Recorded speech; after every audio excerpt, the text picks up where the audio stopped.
Hi guys, I'm Christine. I'm Holly. I'm Sebastian. And I'm not at Cabin Creek today. I am actually on a field trip. I am at a beautiful nursery here in South Carolina, and I'm gonna turn the camera around and let them introduce themselves for a second. Hi guys, like she said, I'm Holly. I'm Sebastian. And we own Set Apart Farm and Gardens here in Greenville, South Carolina. And we have our special friend here that is joining us that we get to give a VIP tour to. So we are an online nursery, so we ship proven winners annuals, perennials, and fun things like that. And locally, we offer local delivery and pickup for our customers. And Christine today is getting the VIP because we don't allow people to come to our nursery here. No, it's just not public ready, it's raw land. Big long story, you can see in our channel somewhere. I'm sure it's there. But today we're going to show Christine some of the fun plants, and we're going to talk about... Okay, so in the last little tour that we did, I talked about a part of the garden that I want to call the Lavender Haze. I have big dreams from this garden. I want the lavender theme to touch all parts of the garden eventually, but I'm going to start off small in this one landscape area. We're going to be adding some boxwood so that we have a very a controlled British garden feel, but I love a cottage garden, so to add some whimsy into it, we're going to be adding some lavender plants and some other plants that give like a cottage garden feel. The theme, however, is going to be Lavender Haze because we are Swifties in my family, and so today here at this nursery we are going to be finding all things lavender, but they have to go together in a way that makes sense for its growing zone. This is what is going to be the cornerstone of the whole landscape. This is the lavender, and it looks tiny now, but it actually grows to an amazing size. Huge. Yes, so this is surprised. Phenomenal lavender, which I grew for the past year and a half. It gets really big, like 4 feet. Yeah. So it's Easily. quite tall and it's 4 feet wide, and it's got an evergreen presence, which I find amazing. I've tried a lot of different lavenders, and I'm ready to Here try in the again. South, we struggle. Yes, with the clay, with the humidity, with the heat. I mean, this is not Britain. Why are we trying to grow plants that London loves? But I do it too. Yep, we do. Yeah. So to add to the boxwoods and the lavender, I need to find so I want maybe like 4 or 5 more purple plants that go with it. So please give me a tour. We've got... Show me. I'm going to put these down because I'm going to fill my hands with a lot more plants. We've got lots of purple, so I'm excited. I'm going to show you all of them, and then you can just do whatever. Okay, gotcha. I We love have it. the Indigo Girl Salvia, which I didn't realize they're so puffy and fun. They are. Those And you fun. pointed this out And earlier. look how pretty those are together. I think the contrast I know. is going to be everything. When I walk by them every day, I'm like, oh, those are pretty. So that's the crystal blue. And this is Indigo Christmas. Girl. Yep. This is what I love about going for a monotone landscape. Can be hard because it can all look one color, but if you have one color you're going for, you can break it up with texture and you can break it up with size. So this is going to have a different habit. This is more upright, where lavender is going to grow wide into a very like an orb shape almost. That's so fun. So I've got to find all the textures and all the sizes. The next purple plant. We have Russian sage, which is a hardy plant. That's hardy. It is hardy, and surprisingly, it although it likes drier conditions, it can take the clay and it can take some of the moisture that the clay can hold on to. Right. But I think what's fascinating so far, because I've already said yes to a couple of plants, this is going to be a very aromatic garden, and that wasn't the goal. There are some gardens that I want to smell like heaven, and it's going to, even though that wasn't the goal. So. Do you want to show the tag for that one so people can see? Absolutely. This is the denim and lace. It's going to be a little more shrunken than your typical Russian sage that flops. Right. Perennial of the year. And it's very upright. And I think what's really neat, that breeze does. I know. What's neat, I hear a lot of people complaining about everybody showing proven winners on a video. This is an online nursery, so if you don't have it available to you, you can shop here. We try to offer all the things people can't get. Yes, exactly. Serendipity allium are a fun purpley, different texture. Talk about texture. Cute, They're those little things. gumballs. I know. I am a sucker for the tall meteor shower verbena, but it's always been floppy for me. I've never gotten over how it's really sparse for me. I've seen it done really well, but this is that same little gumball, but it's so dense. And tidy it's too. a long bloomer. It is. Yes. Okay, Sebastian, show me some of your favorite things that are purple. That's my only parameter. Right here, look at that. So you can see a little bit of the blooms.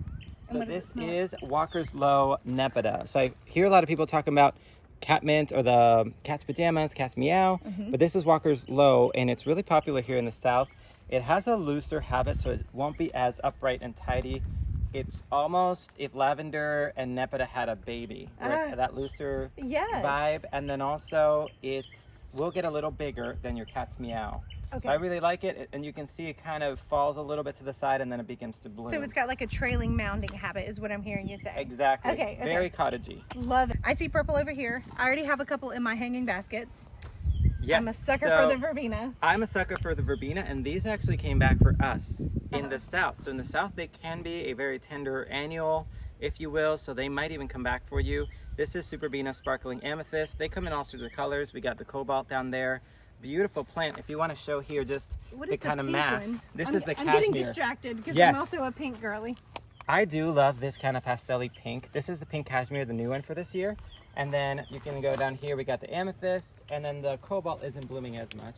So wait, your growing zone is going to be a little bit different than mine. We're about an hour away from each other, so I won't be quite as warm, but we do have a lot of growing conditions similar to each other. Yeah, I'd say pretty similar. What's your zone? We are zone 8A, I think it's 8B really. but I think it's 8B because it's been warmer for I us. was just changed to 8A Oh, and if we you're were 8A, 7B. then we're 8B. Yeah. We probably upgraded.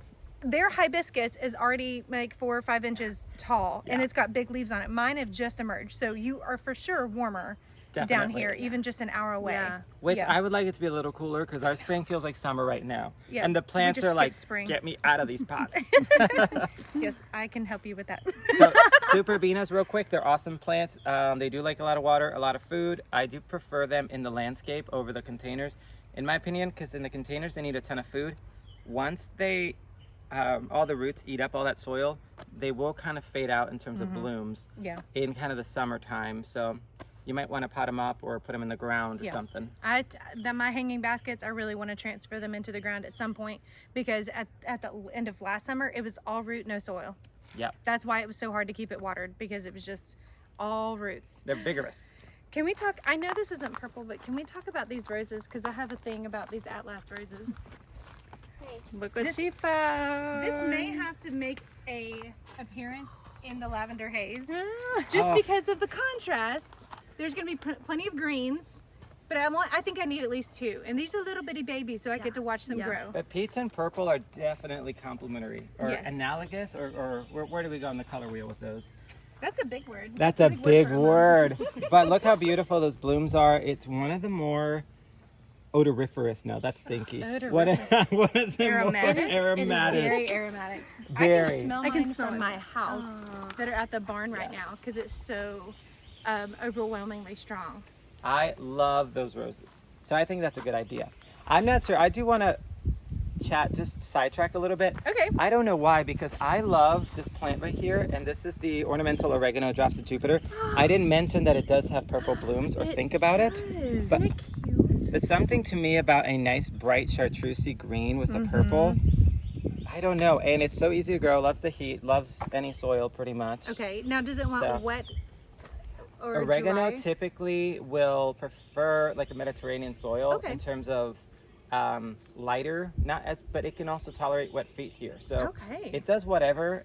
If you put it in more sun, it will get grande, really big, like 2 feet Yeah. Yeah. with the blooms. If you wanted to keep it a little shorter, you can also put it in the shade. Even though it doesn't quite say shade, here in the south, you can grow this in the shade. And it'll stay more kind of like lemon coral sedum, Yeah. like really chartreusey green. Anyway, sidetrack, but this is a purple plant too.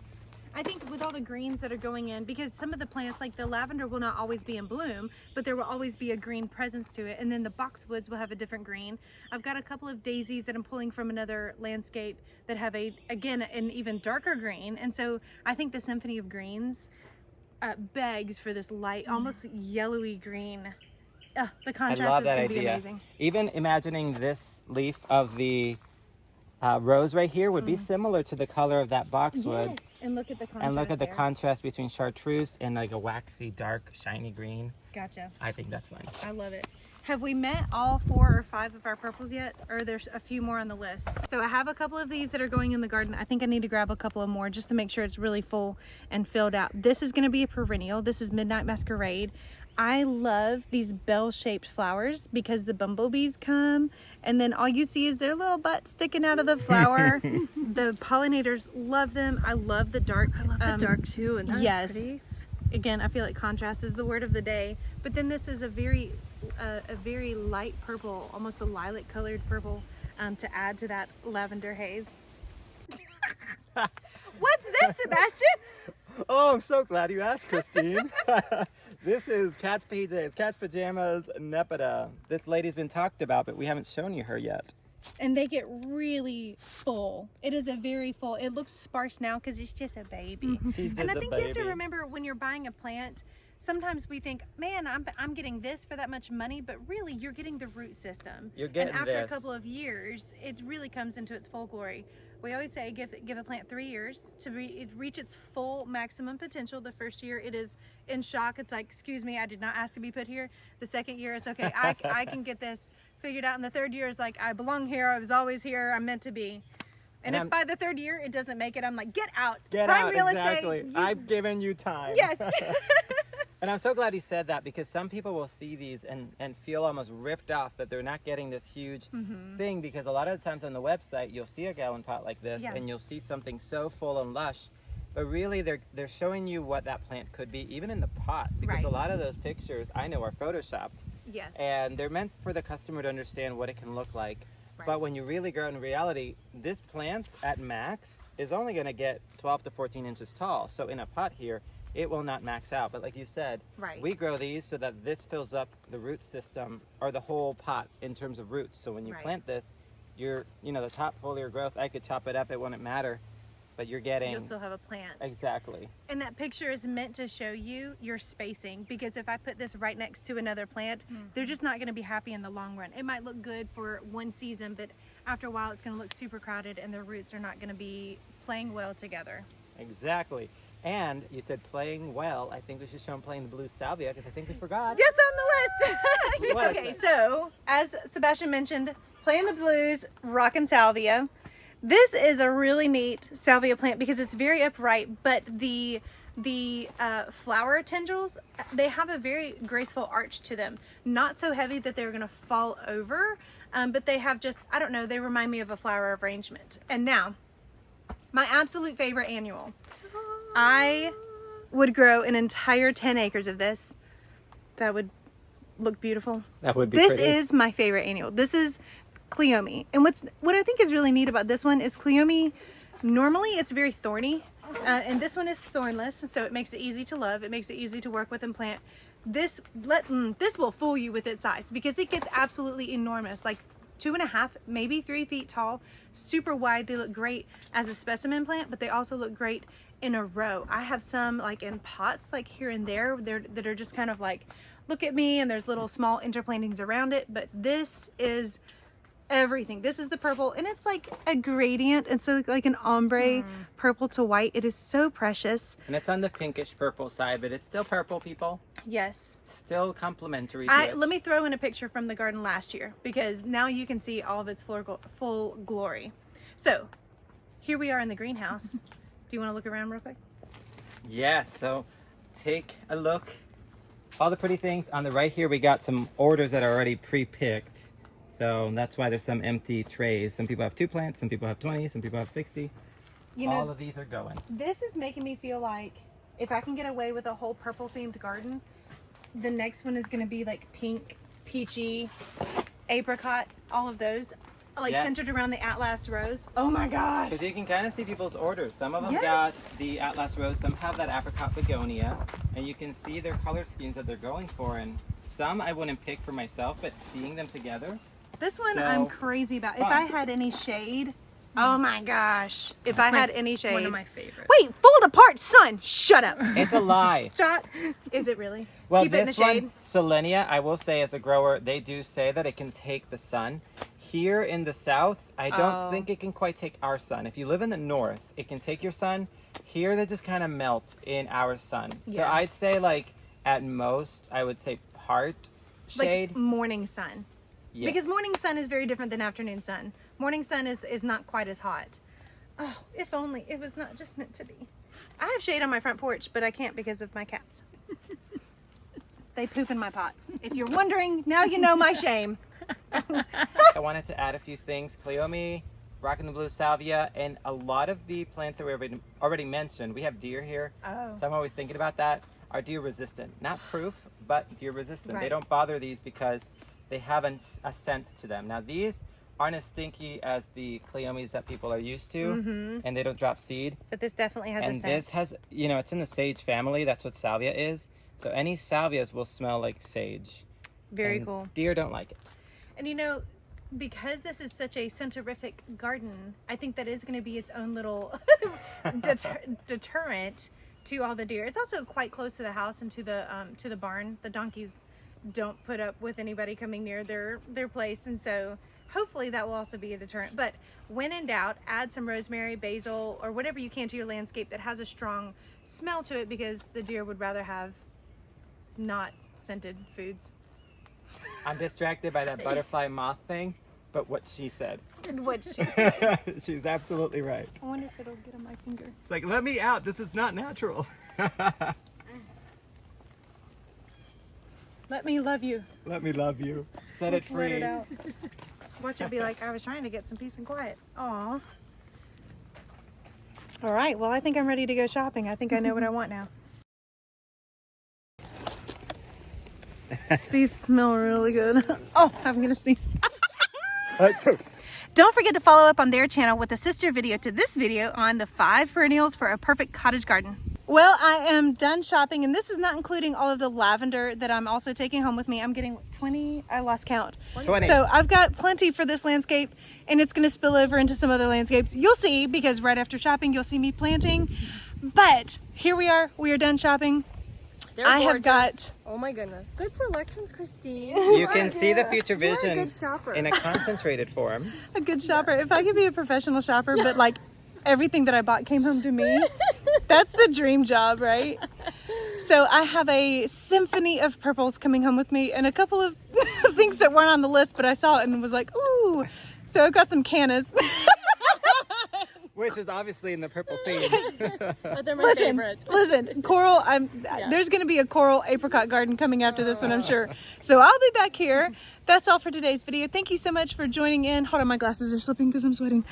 Thank you so much for joining in for my shopping trip. I really want you guys to check out their YouTube channel. They do a really great job.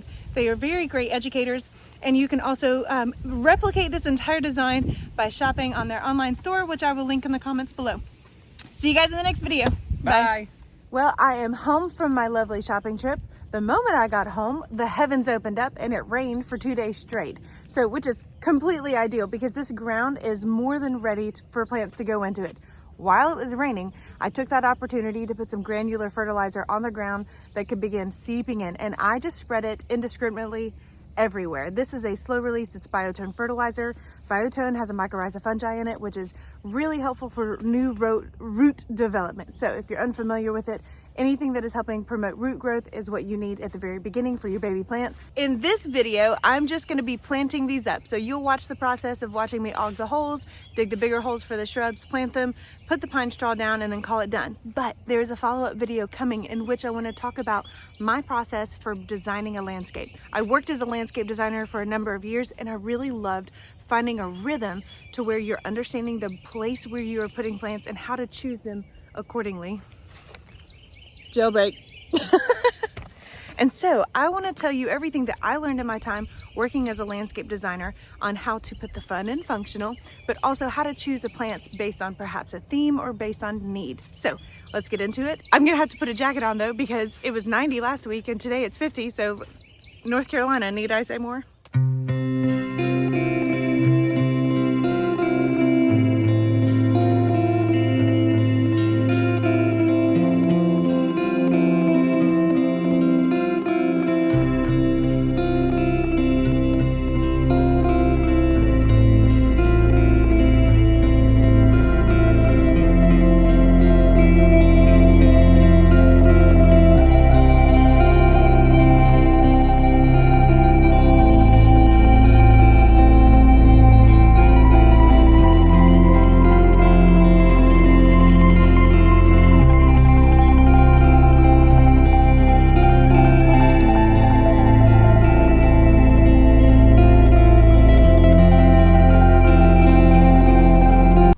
Felt a lot longer than 2.5 hours, but here we are. That's how long it took.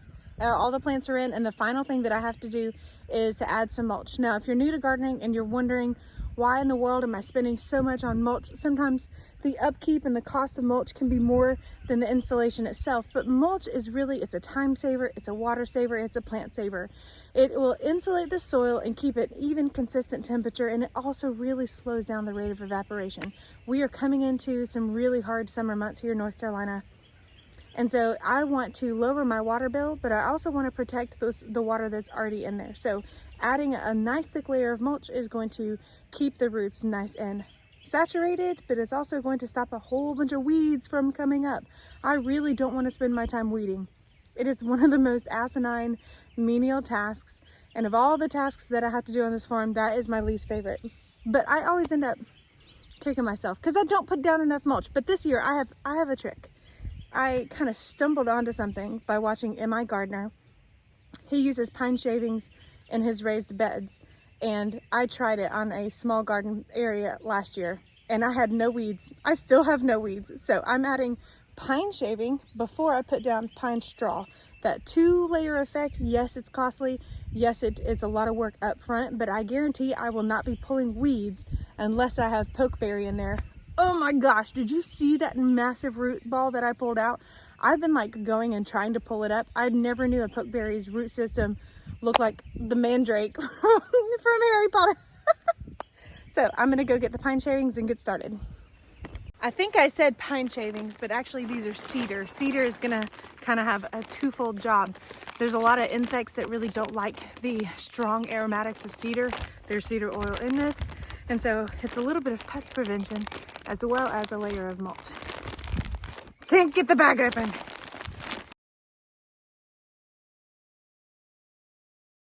So as you can see, we're not quite done. I've got some more cedar shavings that I need to put on the last third up there. Right now I'm letting a small sprinkling of water wet down these cedar shavings so that they don't blow away. They are very lightweight. Ask me how I know this. And then the pine straw goes on top, and we're using pine straw because it doesn't move as easily as mulch. We get a lot of water that comes down off of here. It's a problem we're gonna have to solve, but the pine straw tends to really hold its ground, and we've had mulch wash all the way down to the creek, which was so sad. So we're almost done. Thank you so much for joining me in the garden today. I hope that you enjoyed shopping with me and planting. Follow up in the next video to talk about all the design choices that I made and how I kind of simplify landscape design and learn how to choose plants that are gonna thrive instead of merely survive. I'll see you guys in the next video. Bye.